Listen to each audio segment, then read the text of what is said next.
Bien, bonjour. Bienvenue chez vous. On se retrouve donc ce matin avec Andrea.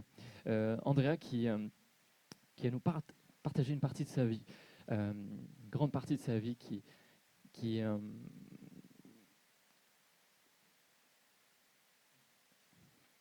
vais le dire en une seule phrase. Euh, Andrea est peut-être l'illustration d'une femme qui était en quête de reconnaissance, euh, qui est entrée dans un chemin du pardon, notamment pour sa maman, puisque ses relations n'ont pas été évidentes. Euh, mais je vais laisser Andrea expliquer tout ça au fur et à mesure de notre discussion. Et pour commencer, Andrea, tu as grandi dans une famille donc avec un père, une mère, avec une grande sœur. Et pendant ton enfance, les choses étaient, je dirais, positives. Tu étais aimé, tu étais soutenu, et les choses ont commencé à être un peu différentes au moment de ton adolescence. Est-ce que tu peux nous parler un petit peu de ce moment-là? Effectivement, quand j'étais enfant, j'ai été dans une bonne famille, avec un père, une mère aimants. Et quand je suis arrivée à l'adolescence, j'ai j'ai vu, j'ai entendu beaucoup de choses au sein de la famille, entre mon père et ma mère. Et ça m'a énormément bouleversée. J'ai eu énormément de peine. Et au fond de mon être est né un sentiment de culpabilité. Je savais pas pourquoi, mais j'avais ce sentiment dans mon être, parce que je pensais que c'était à cause de moi que mes parents se disputaient sans cesse. Et à ce moment-là, tu as un rapport un peu biaisé avec tes parents parce que tu as envie de leur plaire, tu as envie, et je crois que c'est tout à fait normal, mais tu recherches leur attention, tu recherches leur regard, tu souhaites plus d'affection. Tout à fait, parce que j'ai ce sentiment au fond de moi qui, en fait, me détruit et dont je cherche sans cesse à leur plaire, à leur être agréable. Je cherche sans cesse l'amour, l'affectif. Et en fait, je suis prête à tout. Et donc, je suis une petite fille, une jeune fille, toute jeune, qui se soumet constamment à son père, à sa mère, parce que j'ai toujours dans mon cœur ce désir de leur plaire. Et j'ai besoin d'amour. Et je ne comprends pas en fait ce que je ressens et ce que je vis. Tu évolues comme ça dans ton enfance, dans ton adolescence, dans ta jeunesse. Euh, je pense que c'est important de le rappeler, mais aujourd'hui on est dans une église et pourtant tu n'as pas été élevé dans ce type de contexte. Tes parents n'allaient pas à l'église, ils ne t'emmenaient pas à l'église, les choses de Dieu tu ne connaissais pas. Et au moment de l'âge adulte, donc tu rencontres un homme et tu décides de te marier avec toujours cette recherche d'affection. Tout à fait. Je recherche toujours, je suis toujours dans cette recherche de l'affectif, de l'amour, de la reconnaissance. Et je rencontre un homme et je me marie. Euh, de cette union est née ma fille qui est là, présente, et ça m'est d'un grand soutien. Elle a toujours été là d'ailleurs. Et malheureusement, cette union n'est pas ce que je recherchais, puisque moi je recherchais, j'avais besoin d'amour. Et en fait, cette union a basculé dans la violence. Donc j'ai connu la violence, j'ai connu la peur, j'ai connu la terreur, j'ai connu les coups, j'ai connu la trahison, j'ai tout connu jusqu'au jour où je me suis retrouvée dans le couloir avec un couteau planté sous la gorge. Et là, ma vie était en danger et la vie de mon enfant était en danger. Donc, j'ai décidé de partir et d'entamer une procédure de divorce. Et notamment dans le cadre de cette procédure, tu as fait la rencontre d'une amie. Tout à fait. Dans le cadre de cette procédure, j'ai rencontré une amie parce que je devais vendre quelque chose et cette personne donc, a répondu à mon annonce. Et cette personne, qui était chrétienne, m'a proposé d'assister à un culte et de découvrir l'Évangile. Et donc, j'y étais. Et là, ça a changé complètement ma vie parce que là, j'ai rencontré Jésus et il a fait de grands miracles, en fait, parce que comme j'étais en plein divorce, Dieu est intervenu dans toute la procédure et Dieu m'a accordé une victoire totale et complète pour moi et pour mon enfant.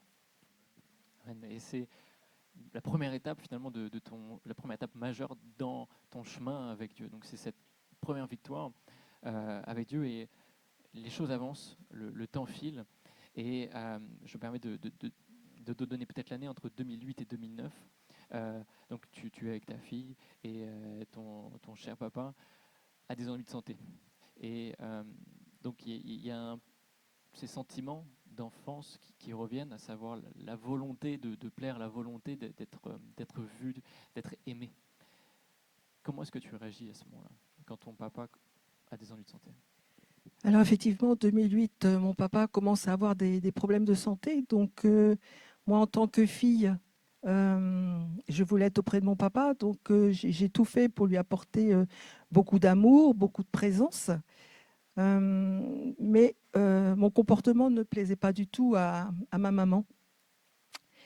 Mais moi, je priais. Je priais. Et je demandais au Seigneur vraiment de me donner toute la force nécessaire pour que je puisse être là pour mon papa. À ce moment-là, ta force, c'est en Dieu seul. Ma force est en C'est-à-dire Dieu que tu ne seul. peux pas l'avoir ailleurs, par une autre personne que par Dieu. Tout à fait. Ma force, c'était en Dieu seul, rien qu'en lui. Et j'étais pas prête à perdre mon papa. Et j'ai crié à Dieu et je lui ai dit, je ne suis pas prête pour perdre mon papa.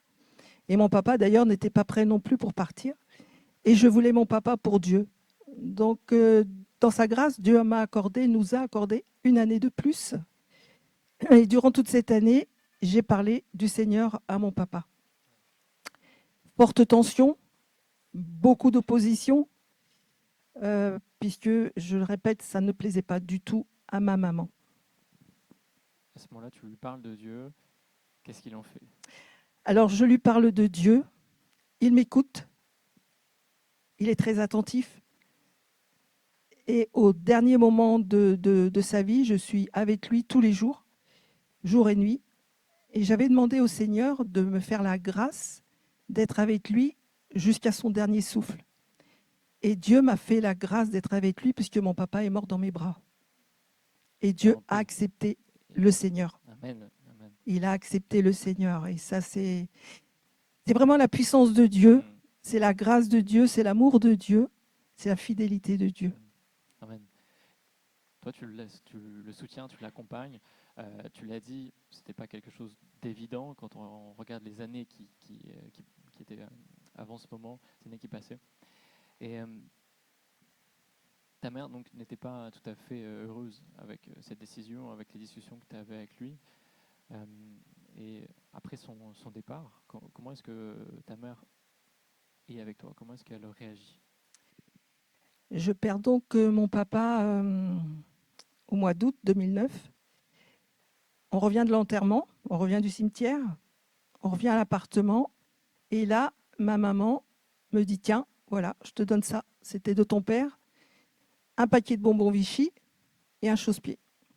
Voilà ce que j'ai eu de mon père. Et elle me dit, maintenant, tu pars. Et elle m'a fermé la porte. Avec ta fille. À moi et à ma fille. Tu te retrouves donc dans une situation d'injustice totale, seul. Tu connais l'abandon. J'imagine que tout l'amour, toute l'affection que tu recherchais, finalement, la redescend encore plus bas. Et qu'est-ce que tu fais? Est-ce que tu te tournes vers Dieu à ce moment-là? Où est-ce que tu puisses tes forces? Comment est-ce que tu réagis face à ça? Est-ce que tu restes dans ton coin? Est-ce que tu respectes la volonté de ta mère de ne pas être en contact avec toi? C'est sur des années. Je ne peux pas respecter la volonté de ma mère parce que c'est ma mère. Je viens de perdre mon père, dont je suis déjà dans une souffrance profonde. Maintenant, elle me ferme la porte, elle ne veut plus me voir. Qu'est-ce que je fais? Je lui écris. Je lui écris. Pendant 12 ans, je lui écris. Tous les jours, tous les jours, tous les jours, tous les jours. Je lui dis que je l'aime, je lui dis que je l'aime, je lui dis que je l'aime. Mais à aucun moment, je n'ai eu de retour. À aucun moment, je n'ai eu de réponse. Aucun signe de vie. Aucun signe de vie, rien du tout. Je lui envoie des fleurs pour les fêtes, pour Noël, peu importe. Et rien, rien du tout. Donc, évidemment, de la colère, de l'injustice, parce que je ne comprends toujours pas, en fait. Je ne comprends pas, puisque pour moi, c'était normal que je sois là, que je sois présente pour mon papa. Et qu'est-ce que je fais? Eh bien, je décide de crier à Dieu. Je décide vraiment de crier à Dieu et je ne lâche pas le Seigneur. Je crie à Dieu et je crie à Dieu et je prie. Parce que j'ai besoin de comprendre. J'ai besoin de savoir pourquoi. Déjà, pourquoi ce sentiment de culpabilité qui est dans mon cœur, qui est dans ma vie, je ne comprends pas. Et je crie à Dieu et je le supplie de me répondre parce que j'ai besoin d'une réponse. Et cette réponse, est-ce que tu l'as quand tu pries? Et cette réponse, je l'ai. Je prie sans cesse, pendant 1 mois, sans cesse. Je ne lâche pas parce que j'ai besoin. Et cette réponse, je l'ai. Dieu me dit clairement, ce n'est ni ton père, ni ta mère qui a voulu que tu naisses, c'est moi qui t'ai donné la vie. Et je t'ai donné la vie parce que je t'aime et j'ai un plan pour toi. Et Dieu me révèle pourquoi ma maman est comme ça. Elle a été comme ça parce qu'elle s'est retrouvée enceinte alors qu'elle ne le savait pas et elle en a voulu à mon père. Et donc j'ai compris que déjà, dès la conception, le fœtus, on ressent déjà toutes ces choses. Et donc ça a de grosses répercussions sur le reste de la vie. Adolescence, adulte. Mais pour autant, à ce moment-là, tu as aussi la conviction que Dieu va remplacer ces années. Tu as la conviction que Dieu va t'accompagner, que Dieu va te soutenir, et un jour meilleur viendra. C'est ce que tu reçois aussi en prière. Tout à fait. Je reçois en prière parce que Dieu, j'ai que lui en fait. Il est mon soutien, il est mon refuge et malgré tout ce que j'ai pu vivre, je me suis toujours accrochée à Dieu, jamais je l'ai lâché. Je lui disais souvent, tu vois Seigneur, je souffre, tu vois Seigneur, je pleure, tu vois Seigneur, je n'en peux plus, mais je reste avec toi, je reste avec toi. Et pour moi, ça a été vraiment une force. On l'a chanté tout à l'heure. Le Seigneur est vraiment un soutien, une force. Et vivre avec lui, c'est vraiment une grâce en fait, parce qu'on peut traverser des choses compliquées, mais c'est une grâce. Dieu soutient, Dieu renouvelle, Dieu porte, Dieu accompagne. Et ces dernières années, ta maman a eu des ennuis de santé. Je crois me rappeler que ta volonté, c'était de la soutenir à ce moment-là, indépendamment de ce qu'elle pouvait dire de toi, indépendamment de l'amour qu'elle ne démontrait pas envers toi, mais tu as voulu l'accompagner. Tout à fait, parce que c'est ma maman. Dieu m'a donné un père, Dieu m'a donné une mère, et quelles que soient les choses que j'ai pu vivre, c'est ma maman. Et en août 2023, avec ma fille, on a décidé d'aller passer la journée à Paris. Et la veille, j'ai un songe, je revois ma mère. Et le matin, donc j'en parle avec ma fille, et ma fille me dit, bah, maman, moi, j'ai rêvé qu'on frappait à la porte de mamie. Donc, on s'est dit, c'est le jour, c'est l'heure, c'est le moment. Et donc, ma fille a pris l'initiative d'appeler sa grand-mère pour lui demander, voilà, on arrive sur Paris, est-ce que tu veux nous voir? Et là, ma mère a dit, oui, oui, bien sûr, venez, venez. Premier miracle. Il a fallu 12 ans. Il a fallu que Dieu prépare le cœur de ma mère, donc 12 ans. 12 années de souffrance pour moi, 12 années d'attente, 12 années aussi de persévérance. À aucun moment, j'ai lâché. À aucun moment, j'ai lâché. Et comment est-ce que ta mère te trouve aujourd'hui? Comment est-ce qu'elle elle est avec toi? C'est là qu'on voit vraiment ce que fait Dieu. Dieu change le mal en bien. Dieu transforme toutes les situations. Il est tout-puissant. À lui, il n'y a rien qui est impossible. Je m'occupe de ma maman parce qu'elle est sur la région parisienne et le mois dernier, nous avons fêté ses 100 ans. Et je l'aime. Et je lui démontre que je l'aime. Il n'y a pas toujours forcément besoin de dire, mais moi je lui dis parce que j'aime dire je t'aime.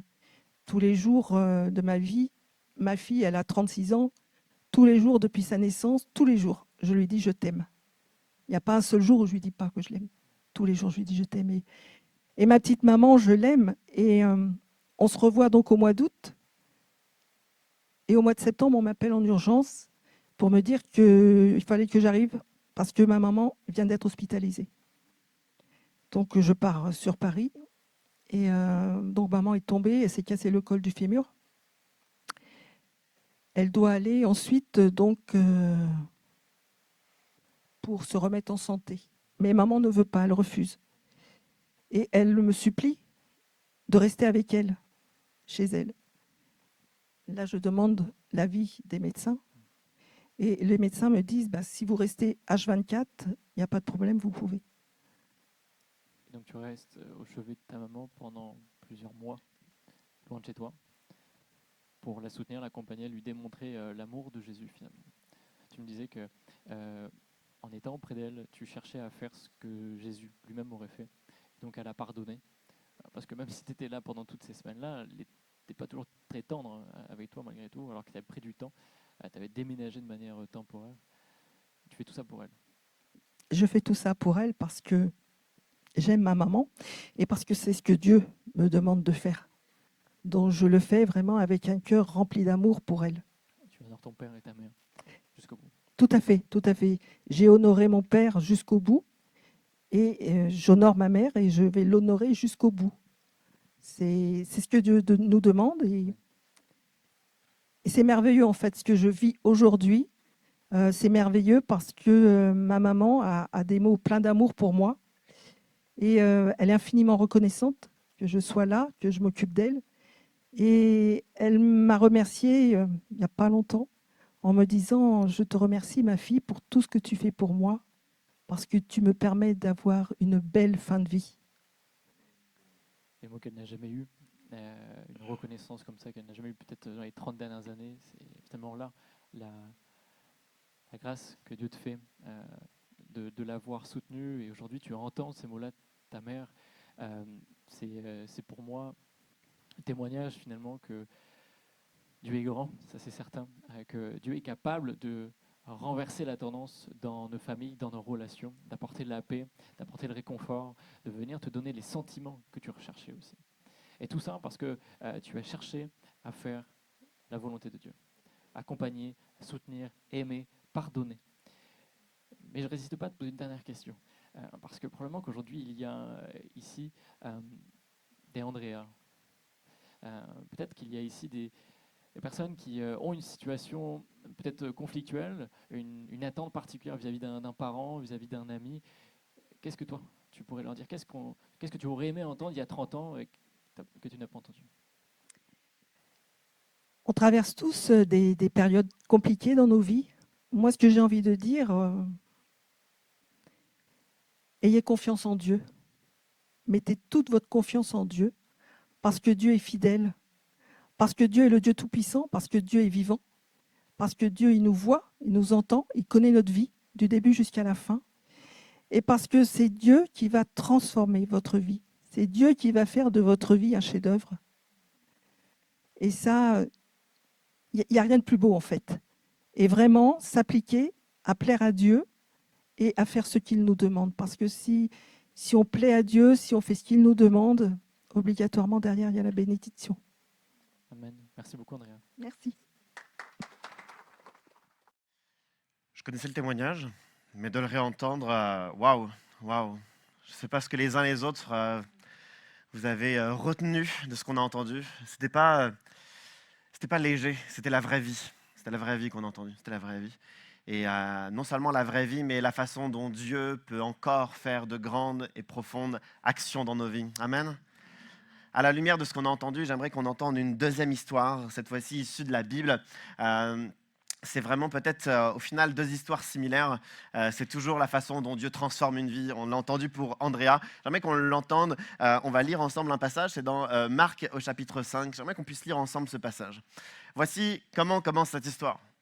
Jésus regagna en barque l'autre rive, où une grande foule se rassembla autour de lui. Il était au bord du lac. Alors vint un des chefs de la synagogue, du nom de Jairus. Lorsqu'il aperçut Jésus, il se jeta à ses pieds et le supplia avec insistance. « Ma petite fille est sur le point de mourir. Viens, pose les mains sur elle afin qu'elle soit sauvée et elle vivra. » Jésus s'en alla avec lui.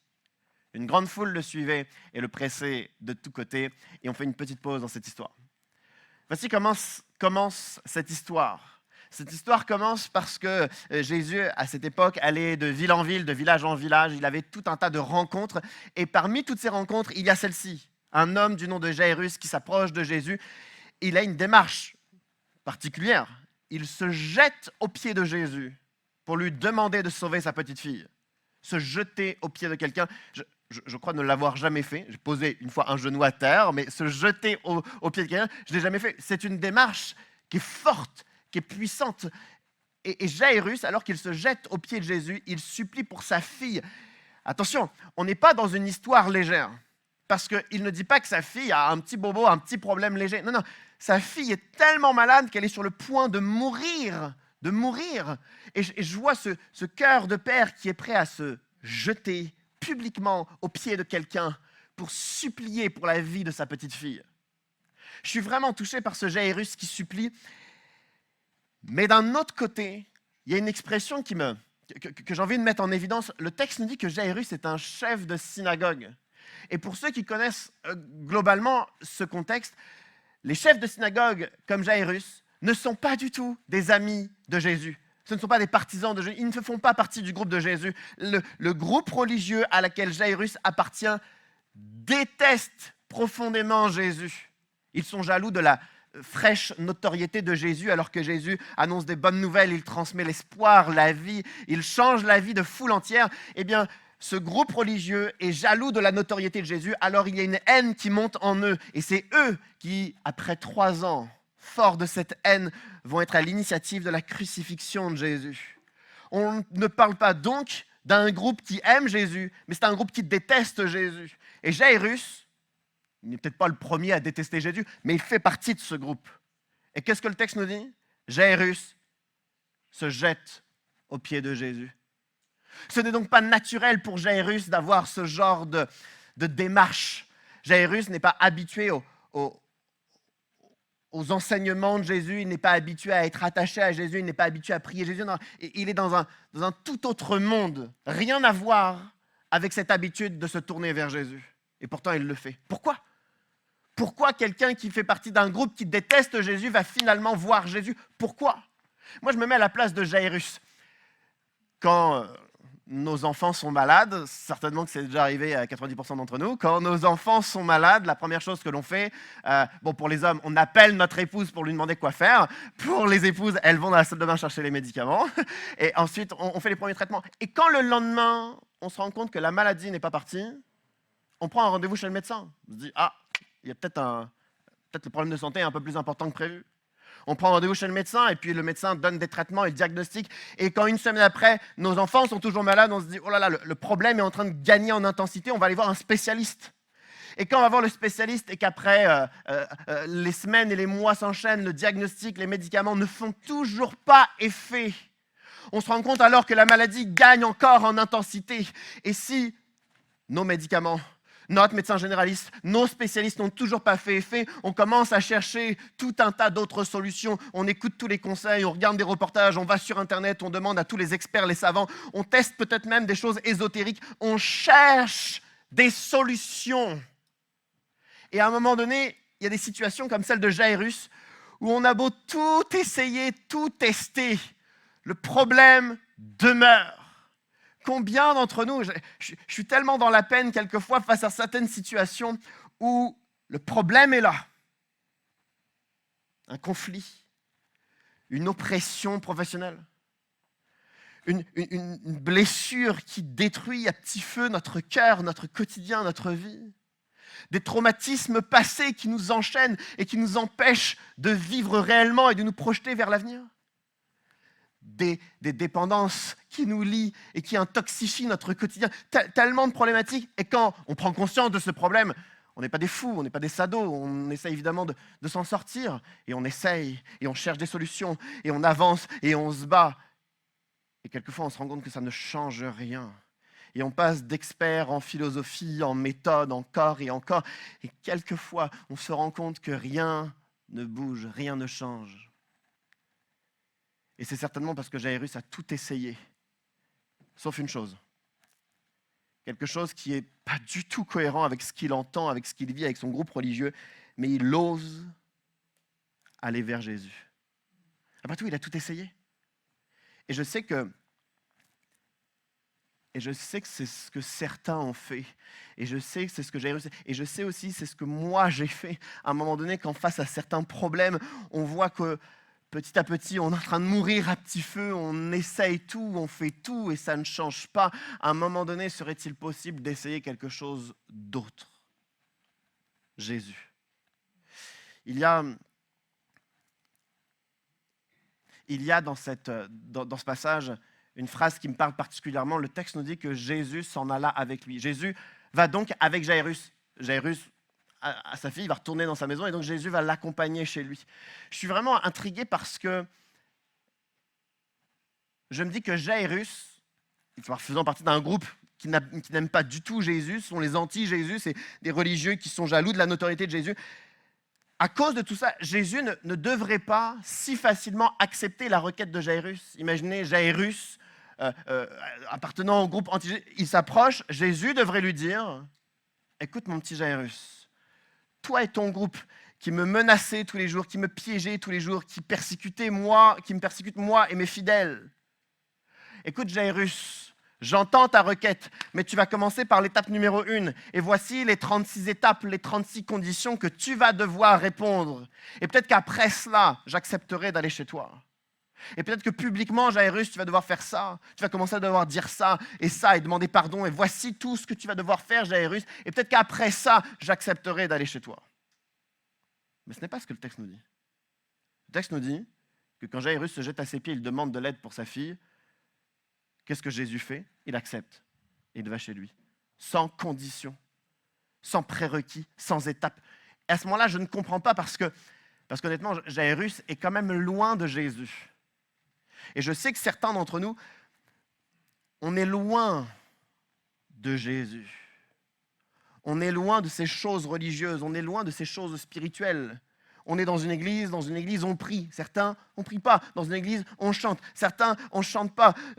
On est dans une église, on parle de valeurs, de principes. Certains, ce n'est pas forcément nos principes. Et quand on parle de tout ça, on se sent tellement loin de ces choses religieuses, tellement loin de ces choses d'église, tellement loin de ces choses de foi. Alors, je crois que Jairus est très loin de Jésus. Et pourtant, que fait Jésus? Il accepte immédiatement d'aller dans sa maison et de sauver sa fille.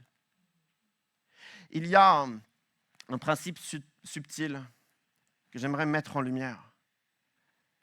C'est l'amour de Dieu pour Jairus. Jairus fait partie d'un groupe qui déteste Jésus, mais Jésus accepte d'aller chez Jairus. Jairus est certainement très, très loin de faire la volonté de Dieu, de connaître Dieu, de s'être attaché à Dieu. Et pourtant, immédiatement par amour pour lui, Jésus va dans sa maison. L'amour de Dieu me parle particulièrement parce que je ne vois pas autour de moi ce genre d'amour.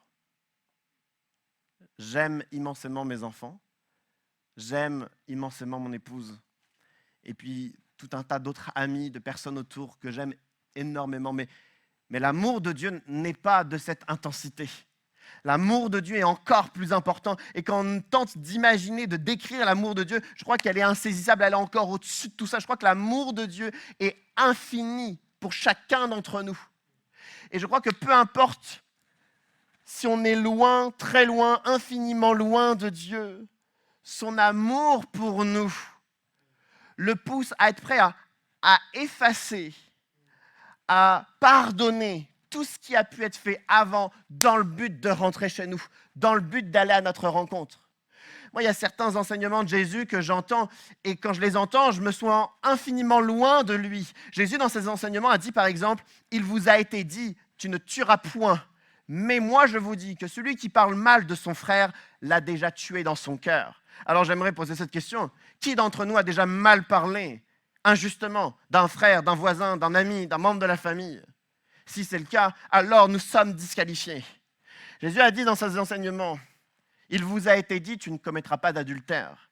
Mais moi, je vous dis que celui qui regarde, que celui qui convoite une autre femme a déjà commis l'adultère dans son cœur. » Alors j'ose nous poser la question, qui d'entre nous a déjà convoité du regard une autre femme? Si c'est le cas, on est disqualifié. Si c'est le cas, on est alors trop loin de Dieu. Et si c'est le cas, on ne peut pas s'approcher de Dieu et demander à Dieu, j'ai besoin d'aide. Normalement, on ne peut pas. Et pourtant, qu'est-ce que Jésus fait lorsque Jairus s'approche? Jésus dit, d'accord, je viens chez toi. Jésus ne devrait pas dire ça à Jairus. Jésus aurait dû dire à Jairus, tu vas devoir demander pardon, puis tu vas arrêter ceci, puis voici toutes les démarches que tu vas entreprendre, et voici les méthodes, et voici ce que je te prescris. Mais Jésus ne dit rien de tout cela. L'amour de Dieu est tel que Jésus immédiatement entre chez Jairus. Est-ce que tu sais à quel point Dieu t'aime? Est-ce que tu sais à quel point, peu importe la distance que tu as eue avec Dieu, il est prêt à venir chez toi par amour? Peu importe ce que tu as pu dire, ce que tu as pu faire. Vous savez, quelquefois, quand on discute, certains disent, c'est une expression que j'entends quelquefois, « Si tu savais ma vie, si tu savais ce que j'ai fait, si tu connaissais ce que j'ai traversé. » Eh bien, je crois que cette expression devant Dieu, elle ne tient pas parce qu'il nous aime tellement que peu importe ce qu'on a fait, il veut entrer chez nous. Il veut faire quelque chose de significatif, même si on est loin, même si ce n'est pas nos habitudes, même si ce n'est pas notre religion, même si ce n'est pas nos convictions, même si tout ce qu'on a toujours fait peut paraître incohérent à Dieu, il veut tout de même entrer chez nous par amour. Alors Jésus se dirige vers la maison de Jairus, ils sont en chemin, et l'histoire se poursuit, elle prend une tournure terrible. Voici ce que le texte nous dit, c'est la deuxième partie de l'histoire. Jésus parlait encore quand des gens arrivèrent de chez le chef de la synagogue, de chez Jairus, et lui dirent « Ta fille est morte. Pourquoi déranger encore le maître, Jésus ?» Dès qu'il entendit cette parole, Jésus dit au chef de la synagogue « N'aie pas peur, crois seulement. » Et il ne laissa personne l'accompagner, sauf Pierre, Jacques et Jean, les disciples, le frère de Jacques. Ils arrivèrent à la maison du chef de la synagogue où Jésus vit du tumulte, des gens qui pleuraient et poussaient de grands cris. Il entra et leur dit « Pourquoi faites-vous ce tumulte et pourquoi pleurez-vous? L'enfant n'est pas morte, mais elle dort. » Ils se moquaient de lui. Alors Jésus les fit tous sortir, prit avec lui le père et la mère de l'enfant et ceux qui l'avaient accompagné, donc Pierre, Jacques et Jean, et il entra là où l'enfant était couché. On fait une pause. Imaginez cette histoire. Sa fille est sur le point de mourir et il espère, contre toute attente, à la dernière heure, que Jésus puisse faire quelque chose. Alors Jairus s'était jeté aux pieds de Jésus. Jésus a accepté de venir. Et là, on se dit, c'était à deux doigts de mal finir, mais heureusement, Jésus arrive. Ça aurait été une très belle histoire. Mais cette histoire est avortée, elle s'arrête immédiatement parce qu'un messager de la maison de Jairus arrive pour annoncer que la fille est finalement morte. Et donc là, normalement, l'histoire s'arrête. Normalement, l'histoire est juste terrible. L'histoire est juste désespérante. Ça devrait s'arrêter là et on se dit, OK, pire histoire du monde. Et quelle est la réaction de Jésus? Lorsqu'on annonce que la fille est morte, Jésus dit à Jairus, n'aie pas peur, crois seulement. Croire? Croire à quoi? Croire en qui? Qu'est-ce qui peut se passer alors que c'est terminé? Qu'est-ce qui peut se passer alors que la situation est finie? On va croire en quoi? Croire en un médicament? Il n'y a pas de médicament qui peut aider une fille qui est morte. Croire en quoi? Il y a un expert, un savant, une magie, il y a quelque chose qui pourrait changer la situation? Rien. Alors croire en quoi? Jésus ose dire à Jairus, n'aie pas peur, crois seulement. Parce que là où plus personne ne peut quoi que ce soit à ce moment de l'histoire, Jésus sait que lui-même n'est pas disqualifié. Même si tout nous montre que la situation est finie, Jésus est encore dans la partie. Jésus peut encore faire quelque chose. Et je trouve que c'est une telle source d'espoir parce que je sais ce qui, dans ma vie, par le passé, était censé être fini. On ne pouvait pas imaginer de changement. On ne pouvait pas imaginer d'évolution, une nouvelle... Non, c'était fini.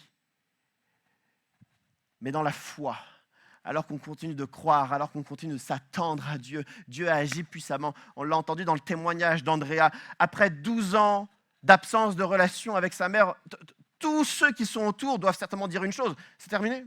C'est terminé. Ta mère, tu ne lui parleras plus. C'est terminé. Mais crois seulement. N'est-ce pas ce que Jésus a fait dans la vie d'Andrea? C'est ce que Jésus va faire dans la vie de Jairus et c'est ce que Jésus va faire dans notre vie. On voit certaines situations de famille, certaines situations de santé, des situations professionnelles, des situations personnelles liées à notre passé. Et tout le monde dit, et peut-être que nous disons nous-mêmes que c'est terminé et que ça n'évoluera plus. On reste dans la même toxicité parce que ça n'évoluera pas. On reste dans les mêmes peurs parce que ça n'évoluera pas. On reste dans les mêmes dépendances parce que ça n'évoluera pas. On reste dans les mêmes larmes parce que ça n'évoluera pas. Mais j'aimerais dire la même chose que Jésus. N'ayons pas peur, mais croyons encore. N'est-il pas celui qui peut faire quelque chose? Il y a le contexte autour de Jairus que je trouve tellement dur. Jésus lui dit « crois seulement ». Mais qu'est-ce qu'il y a autour de Jairus?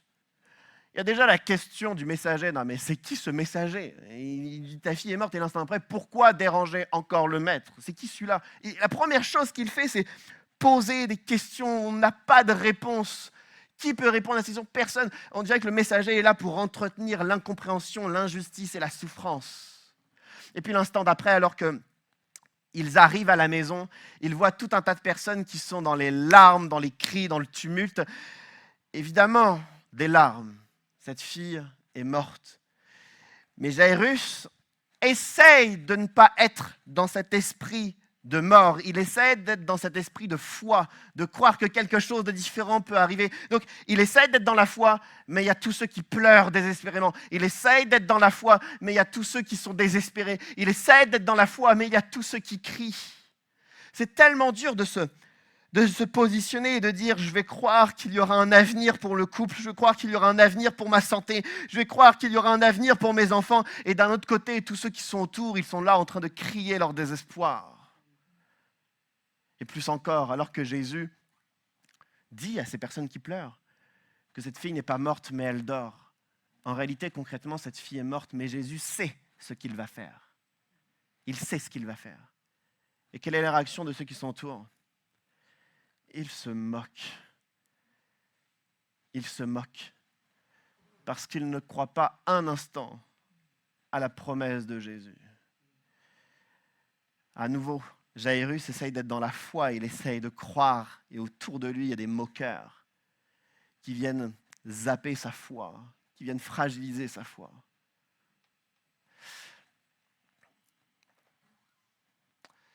J'ai envie de dire et de répéter encore et encore que nous pouvons croire, même si la situation paraît difficile, même si la situation paraît désespérante, même si on a l'impression que rien ne peut changer.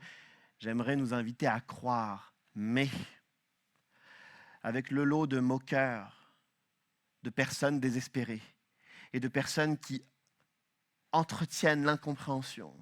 Pourquoi encore se battre? Pourquoi y croire encore? Avec ce lot de personnes, je ne peux même pas imaginer comment la foi de Jairus va être fragilisée. Personne d'entre nous en tiendrait. Je ne tiendrai pas. Et Jésus va faire quelque chose, il va les faire sortir. Il va les faire sortir. Il y a des moments où ma foi baisse. Il y a des moments où ma confiance en Dieu baisse. Où j'ai du mal à y croire, où j'ai envie de renoncer, où j'ai envie de baisser les bras sur certains sujets. Et en parallèle, je me rends compte que j'ai peut-être laissé trop dans mon entourage de moqueurs, de personnes qui sont tout le temps désespérées et de personnes qui sont dans l'incompréhension, qui veulent plus se battre. Et à ce moment-là, je fais ce que Jésus fait, je mets un peu tout ça de côté et je décide de m'entretenir dans ce que, pas qui que ce soit a dit, mais dans ce que Jésus a dit. Jésus m'a invité à croire, alors je vais croire. Jésus m'a invité à persévérer, je vais persévérer. Jésus a annoncé qu'il allait me porter, alors il va me porter. Je crois que nous sommes appelés pour que notre foi naisse, pour que notre foi demeure, à mettre de côté tous ceux qui nous influencent au mal, et peut-être se laisser uniquement influencer par ce que Jésus a à dire. Ce n'est pas terminé. Ce n'est pas terminé. J'aimerais qu'avec confiance, nous puissions ouvrir nos cœurs à Dieu. Pour Jairus, c'est sa fille qui est malade et qui finalement est morte. C'est ce qu'il donne à Jésus, cette situation.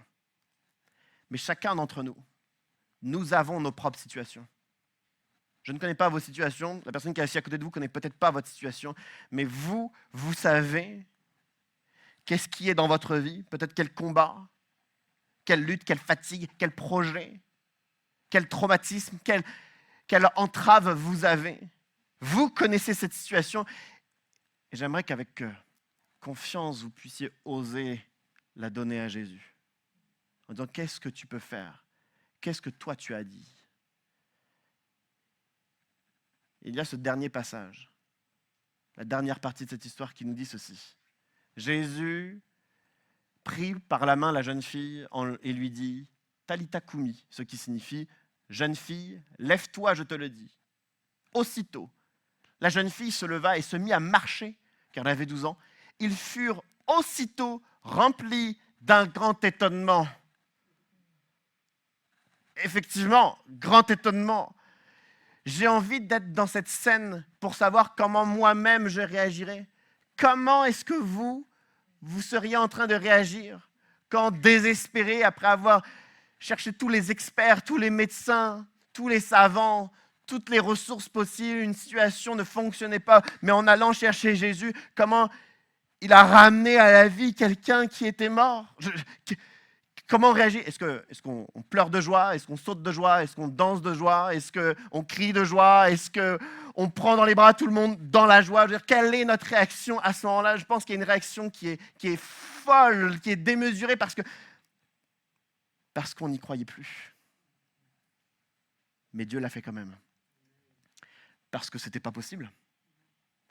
Mais Dieu l'a fait quand même.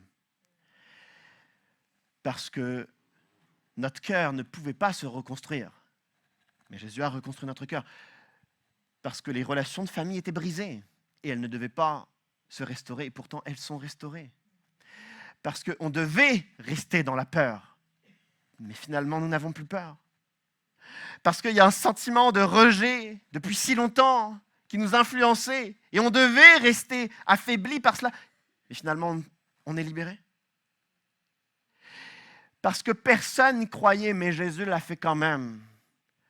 Parce que peut-être qu'aujourd'hui, vous-même et votre entourage, plus personne n'y croit. J'aimerais dire que Jésus veut le faire quand même. Voulons-nous croire? Je demande à l'équipe de louange de revenir. Lorsque je pense à Jairus, pour être très honnête, dans les derniers jours, je pensais à Jairus le lendemain. Je ne sais pas, il est 7h00, le soleil rentre dans sa chambre, il se réveille. Je ne sais pas, ça ressemble à quoi la journée de Jairus, une journée habituelle. C'est un chef de synagogue, donc il doit certainement aller à la synagogue. Et puis Jairus doit certainement avoir des rencontres, des réunions de travail, des moments où il doit écrire des documents. Ça doit être la journée typique, peut-être, d'un chef de synagogue. Mais là, qu'est-ce qu'il fait? La veille, sa fille était morte et finalement ressuscitée. Que se passe-t-il le lendemain matin, à 7h, lorsqu'il se réveille? J'imagine que la première chose qu'il fait, il doit élever les mains, remercier infiniment Dieu. Peut-être jeter un petit coup d'œil dans la chambre de sa fille et remercier une deuxième fois ce que Dieu vient de faire dans sa vie.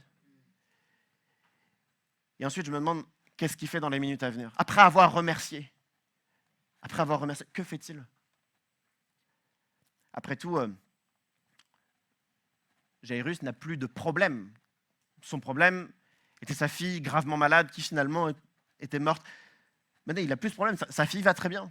Il n'a donc plus de problème. Est-ce qu'il va reprendre sa vie comme si de rien n'était? En fait, je sais très bien ce que fait Jairus à ce moment-là. Je crois que dans les larmes, dans le pardon, dans la repentance, Jairus demande à Dieu, tu as fait quelque chose d'extraordinaire hier, qu'est-ce que tu as à dire aujourd'hui? Qu'est-ce que tu veux faire aujourd'hui? En fait, Jésus va poursuivre son ministère. De jour en jour, de semaine en semaine, Jésus va poursuivre son ministère, allant de ville en ville, de village en village. Puis à un moment donné, Jésus a un objectif, c'est d'aller à Jérusalem. Parce qu'il sait qu'à Jérusalem, il sera arrêté injustement et crucifié. Et il a, à différents moments, le pouvoir de s'éloigner de ce chemin, mais il choisit de se sacrifier. Pourquoi choisir de se sacrifier? Pourquoi accepter de mourir? Jésus savait que 3 jours après, il ressusciterait. Jésus savait qu'il allait vaincre la mort. Et il était nécessaire qu'il le fasse, parce que Jésus n'est pas un guérisseur de jeunes filles de 12 ans. Il l'est, mais il est tellement plus. Parce qu'au moment où Jésus prouve au monde entier qu'il gagne contre la mort, il prouve à tous qu'il peut gagner contre tout. Jésus n'est pas simplement un guérisseur de jeunes filles de 12 ans. Combien même c'est extraordinaire, il est plus encore. Il est aussi le plus grand conseiller conjugal. Il est aussi celui qui peut consoler des cœurs brisés. Il est aussi celui qui peut nous conduire alors qu'on ne voit rien et plus aucune issue. Il peut nous conduire.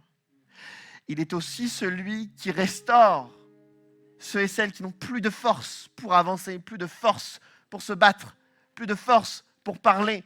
Il peut nous porter. Qui est Jésus? Jésus est celui qui peut nous donner des ressources lorsque nous n'avons plus rien, lorsque nous ne pouvons plus rien faire, des ressources, des soutiens. Il peut débloquer des situations qui sont censées être fermées et verrouillées. Voici qui est Jésus. Donc, qu'est-ce que fait Jairus le lendemain à 7h après avoir remercié Dieu? Il doit demander, je pense, quelques conseils pour l'éducation de sa fille. Il doit demander à Dieu quelques conseils pour son couple. Il doit demander à Dieu, qu'est-ce que tu as à dire pour ma vie aujourd'hui? Qu'est-ce que tu vas faire? Parce que la dernière fois que je t'ai accueilli dans ma maison, tu as ressuscité ceux qui étaient morts. Alors qu'est-ce que tu vas faire aujourd'hui?